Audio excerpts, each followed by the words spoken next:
Kita berjumpa kembali dalam acara Renungan Religius di channel kebanggaan kita bersama, yaitu YouTube Serambi Religius. Ibu bapak, saudara-saudara umat Allah yang terberkati, pada hari Minggu besok 21 Maret 2021 kita memasuki Minggu Prapaskah yang kelima.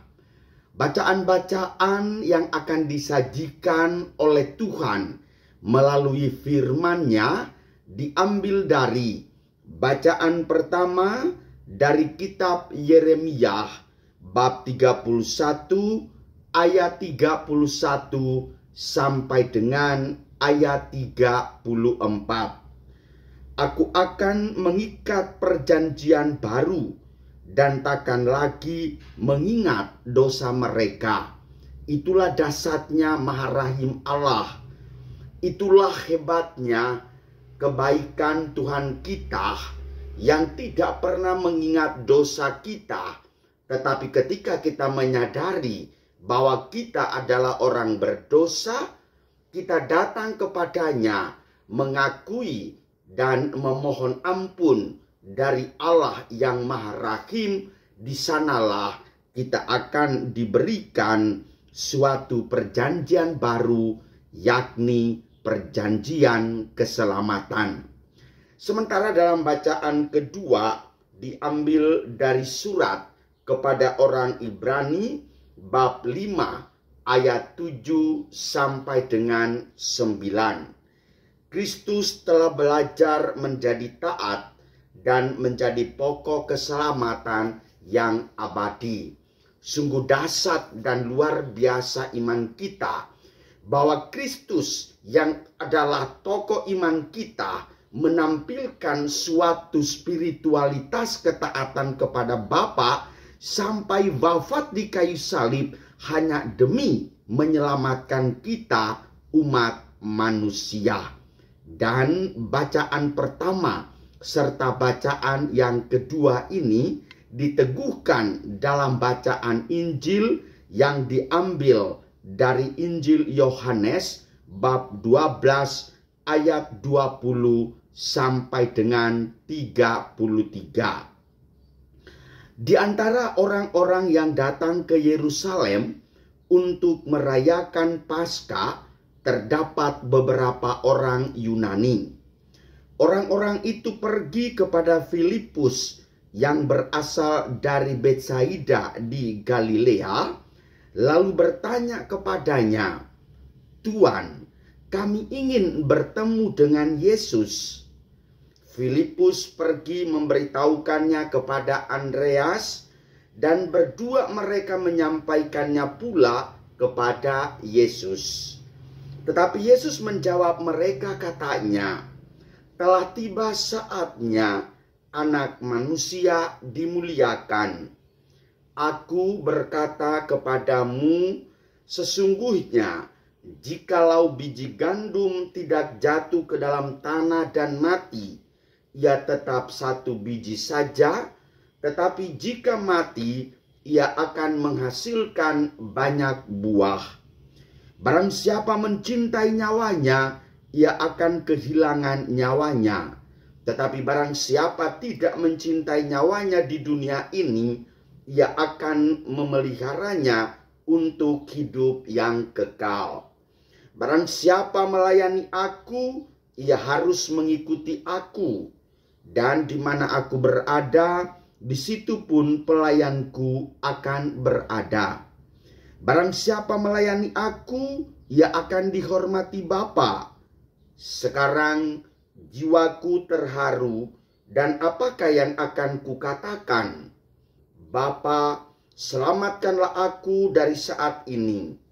Tidak, sebab untuk itulah aku datang ke dalam saat ini. Bapa, muliakanlah namamu, dan seterusnya. Demikianlah Injil Tuhan. Terpujilah Kristus.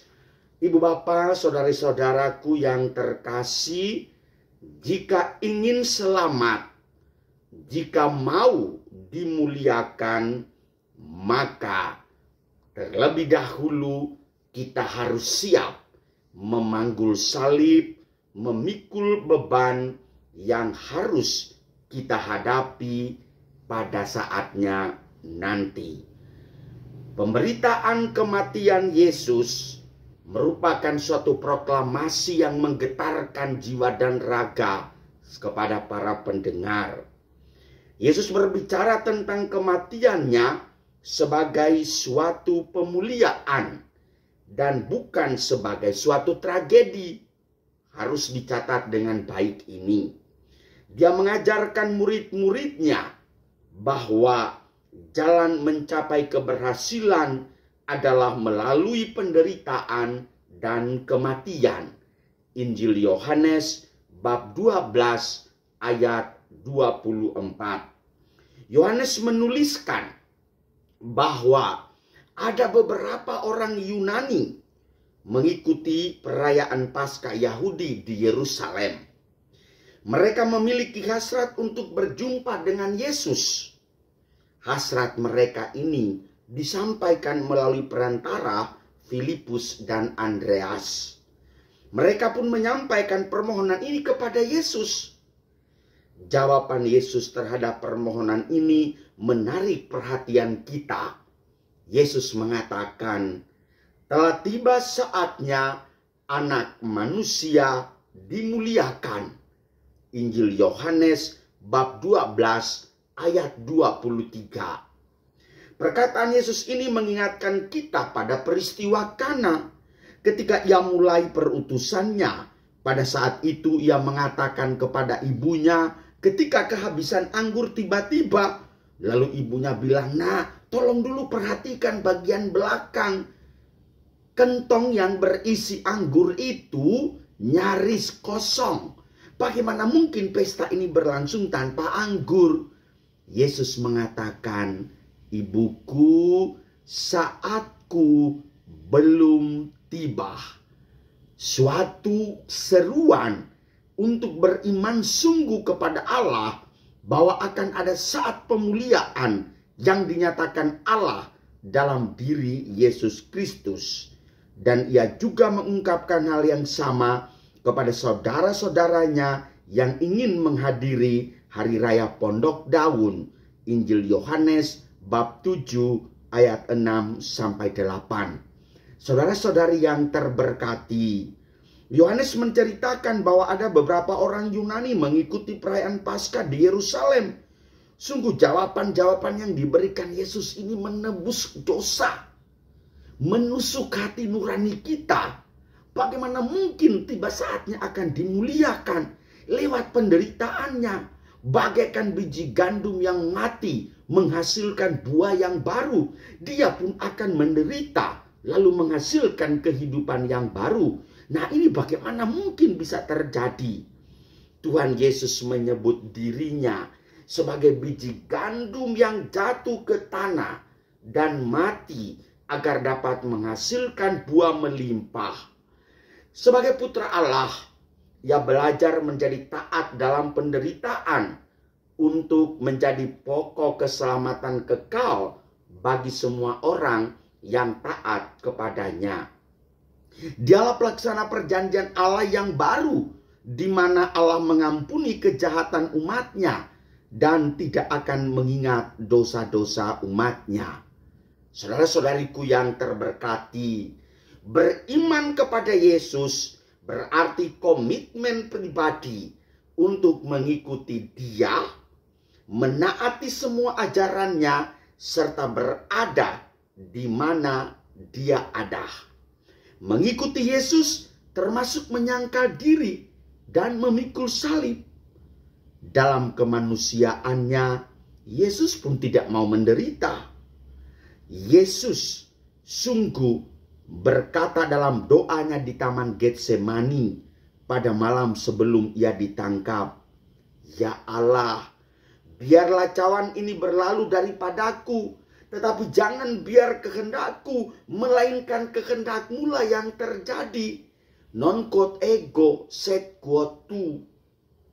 Biar bagaimanapun juga tidak bisa dipungkiri, sejak kita mengikuti Kristus, selalu saja ada masalah yang kita alami karena kita mengikuti Dia.